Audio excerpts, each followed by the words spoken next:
What are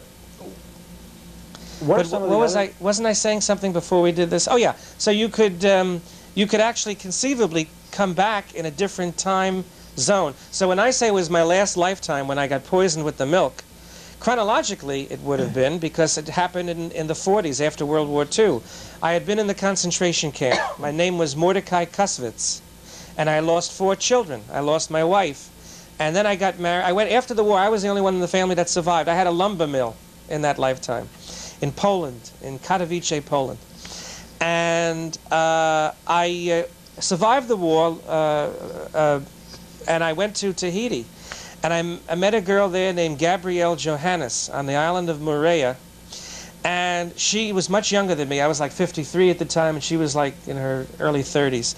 And she was unfaithful, and she poisoned me with milk. Now, you know, it's a funny thing. 3 years ago, part of my training in Scientology was to go back to that island and find this lady, who is now an old lady. You found her? And I found her. You found, what's her name? I found Gabrielle Johannes. She was living in Papeete.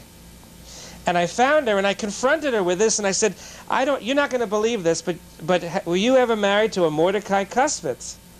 And she was like taken aback, you know. And I finally, after explaining what had happened, and I had been in Scientology, and this is what had been transpiring, she hugged me, I forgave her, and everything was fine. And now, I did a partial release on the lock of milk. Lock means, well, you know what that means. Well, tell us. Okay, well, when you have a lock, it's a chain of incidents. It's not like an engram, because you're not feeling pain and unconsciousness, but just the very thought of milk turning me off. Like if I couldn't watch a television commercial for milk, because I would get physically sick. I would experience somatics. But now I can watch that commercial. I still won't drink the stuff, but I actually de-intensified the effect of the milk by actually confronting the incident. Exactly how did you do that in that particular case? In that particular case, by actually going back and confronting the death, confronting the place where it happened, and then confronting the murderer, the lady who did it, and forgiving her, and telling her, I'm still okay, and you're okay, and we're friends. It de-intensified the anxiety, shall we? I can use your language once in a while too, of the incident, and it reduced the charge. It reduced the charge of the incident, and you know, it was a great thing to do.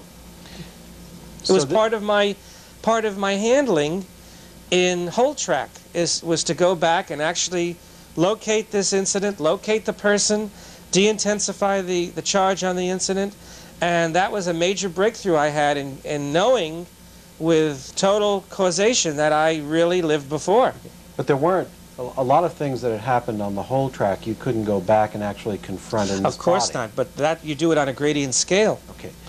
You do it on a gradient scale with current lifetime, so that you could then not have to Q&A with the reality of it. Mm-hmm. You follow what I mean? Oh yeah.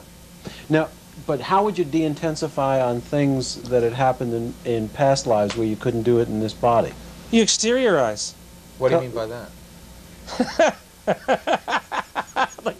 Look at this lawyer I got.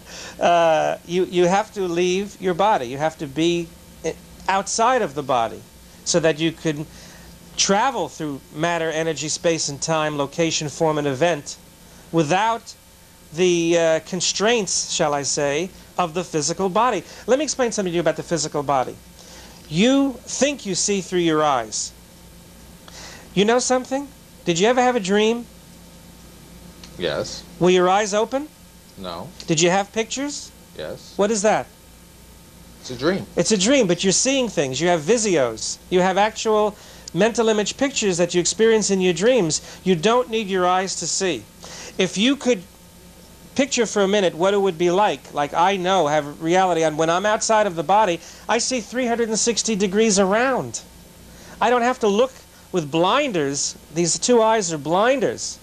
I don't have to look at you through two messed eyes. Messed is an abbreviation for matter, energy, space, and time, which we use in Scientology. You don't need these ears to hear. You just know that you can hear, and you hear. How did you learn to go exterior? Well, there's various processes that are Tell us about some of them. well, the easiest one is be 3 feet in back of your head and know with stability that you're there. You also can hold all 8 corners of the room and don't think. That's another process. If you only see 4 corners, that means you're looking at them. But if you can hold them, physically hold them by putting out a beam, you see, and not just looking at them, but putting out a tractor beam or a pressor beam.